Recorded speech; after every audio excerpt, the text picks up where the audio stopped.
안녕하세요. 소비자 행동분석 파이널 과제에서 저희 조가 발표할 주제는 바로 나를 위한 소비입니다. 여러분들은 나를 위해서 얼마나 많은 소비를 하고 계십니까? 최근 욜로, 탕진젠과 같은 신조어들이 많이 등장하고 있는데요. 이 단어들에게는 공통점이 하나 있습니다. 바로 나를 위한 소비입니다.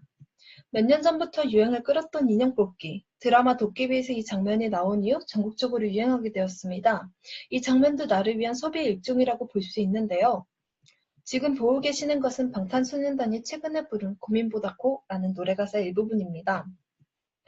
보시다시피 저축을 중시했던 기성세대와 달리 파이 세대는 스트레스를 풀고 행복을 추구하기 위해 주저없이 자신을 위해 과감하게 소비하는 모습들을 볼 수 있는데요. 저희는 나를 위한 소비와 관련된 또 다른 신조어 세 가지인 호코노미, 감정대리, 미코노미에 대해 구체적으로 살펴보도록 하겠습니다. 목차는 다음과 같습니다. 최근 전체보다는 나를 중요시하는 사회적 분위기가 형성되고 있는데요. 이 때문에 일을 하지 않는 시간은 타인의 눈치를 볼 필요 없이 혼자만의 공간에서 모든 것을 해결하려는 사람들이 늘어나고 있습니다. 우린 이런 소비 패턴을 홈코노미라고 부르고 있는데요. 홈과 이코노미가 결합해 만들어진 이 단어는 집이 단순한 거주 공간을 넘어서 휴식, 여가 등 전반적인 문화생활을 즐기는 공간으로 확장되었음을 보여주고 있습니다. 특히나 홈뷰티, 홈트레이닝 시장 부분은 이로 인해 엄청난 성장세를 보여주고 있는데요. 셀리턴의 LED 마스크는 홈뷰티 제품의 대표적인 예로 소비자들이 집에서도 피부를 케어할 수 있도록 만들어진 제품입니다. 제품 하나 200만 원에 가까운 고가의 제품이지만 최근 들어 과감하게 투자하는 사람들이 늘어나고 있습니다. 다음은 홈트레이닝 제품 중 하나인 스쿼트 머신입니다. 자신만의 공간을 원하는 소비자들은 최근 미세먼지가 심해지면서 이제는 운동조차 집안에서 이루어지고 있습니다. 이 사진은 저희 조원이 직접 찍은 사진인데요. 저희 조원도 바쁜 일상화 중에 건강을 위해 이런 제품들로 방 안에서 운동을 하고 있습니다. 단순히 인터넷 SNS나 기사뿐만이 아니라 실제로 우리 주변에서도 홈코노미 소비가 이루어지고 있음을 알 수 있습니다. 이렇게 현대인들은 타인의 시선에서 벗어나 혼자만의 공간을 추구할 뿐만 아니라 감정 또한 직접 표현하고 느끼기를 꺼리는 경향을 보이기도 하는데요. 디지털로 소통하는 것에 익숙해진 사람들은 감정을 표현하는 것에 어려움을 겪고 있습니다. 또한 정보통신 기술의 발달로 다양한 정보가 넘쳐나고 사회가 빠르게 변화함에 따라 현대인들은 일상에서 스트레스와 피로감을 많이 느끼는 상황입니다. 이로 인해 이모티콘 등을 사용한 간접적인 감정 표현이나 타인의 경험을 통한 대리만족을 선호하기도 하는데요. 이처럼 감정을 대리해주는 상품, 서비스나 사람을 바로 감정 대리인이라고 합니다. 일상에서 피로감을 느끼고 직접적 감정 체험으로 인한 감정 소모를 줄이려는 사람들이 늘면서 대리만족 콘텐츠는 더욱 각광받을 것으로 보입니다. 주변에서 쉽게 찾아볼 수 있는 대리만족 콘텐츠로는 ASMR과 브이로그가 있습니다.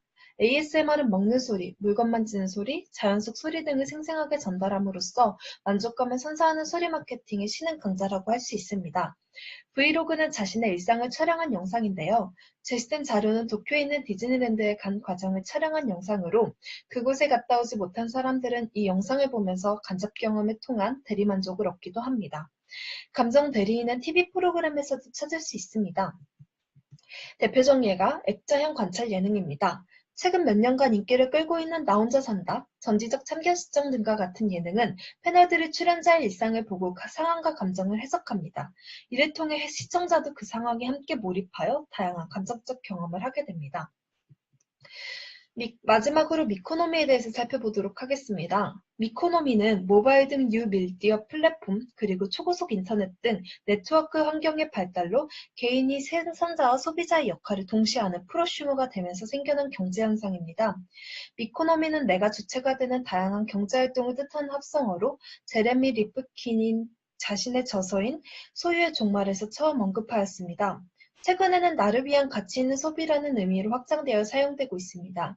미코노미의 시점은 개인인 나이기 때문에 국가 및 세계 경제 등과 같은 거시적인 경제가 아닌 소규모 단위의 경제를 지향하고 개인의 만족과 가치에 중점을 두고 있습니다. 식품을 사더라도 좀 더 비싼 무방부제, 친환경, 다이어트식을 선호하는 것이 미코노미의 한 예입니다. 이에 따라 식품업계에서는 1인 가구를 겨냥한 저용량 수포장 제품에 집중하고 있습니다. 직접 만들어 먹기 힘든 국, 탕찌개나 오랜 보관이 어려운 과일 등 다양한 종류의 제품을 출시해 이코노미족들의 편의성과 만족감을 충족시키고 있습니다. 편의점 업체들이 수포장 친환경 상품을 늘리는 데 열중하는 것도 이런 트렌드의 반영이라고 볼 수 있습니다. 최근 G마켓이 할인 행사를 앞두고 일부 고객들을 대상으로 나를 위한 소비에 관한 설문조사를 실시한 결과 응답자 10명 중 8명이 5월에 자신을 위한 소비 계획이 있는 것으로 나타났습니다. 이렇게 스스로에게 보상 선물을 주는 것을 셀프 기프팅이라고 하는데요. 이 셀프 기프팅 문화도 미코노미한 예입니다. 기분 전환을 위해서 스스로를 응원하고 위로하기 위해서 등 다양한 이유로 이러한 소비가 이루어지고 있습니다. 이렇게 먼저 나 자신을 위한 소비가 증가하고 있는 만큼 개개인의 니즈를 파악하고 이에 적합한 라이프 스타일에 대해 고민해 볼 필요가 있습니다. 특히 홈코노미의 경우 집이라는 제한된 공간에서도 소비자의 니즈를 충족시키는 다양한 서비스가 제공되어야 합니다. 둘째로, 감정대리 사업의 활성화를 위해서는 소비자들이 표현하기 어려워하거나 결핍을 느끼는 감정을 파악하는 것이 우선시되어야 합니다. 그리고 이를 대리해줄 수 있는 다양한 내용의 콘텐츠를 제작하여 소비자가 원하는 때에 감정을 표현하거나 대리만족시켜주는 시스템을 마련하는 것이 중요합니다. 마지막으로 미코노미 공략법은 접근하기 쉬운 편의점에서 저용량 소포장 제품을 판매함으로써 1인 가구의 편의성을 높이거나 빅데이터를 통해 개인의 취향과 관련된 제품을 광고하는 방법이 있습니다. 그리고 소비자의 개성을 드러내는 요소를 제품에 추가하거나 제품 자체의 품질을 향상시킴으로써 소비자의 만족도를 높이는 방안이 있습니다. 이것은 출처이고요. 이상으로 발표를 마치도록 하겠습니다.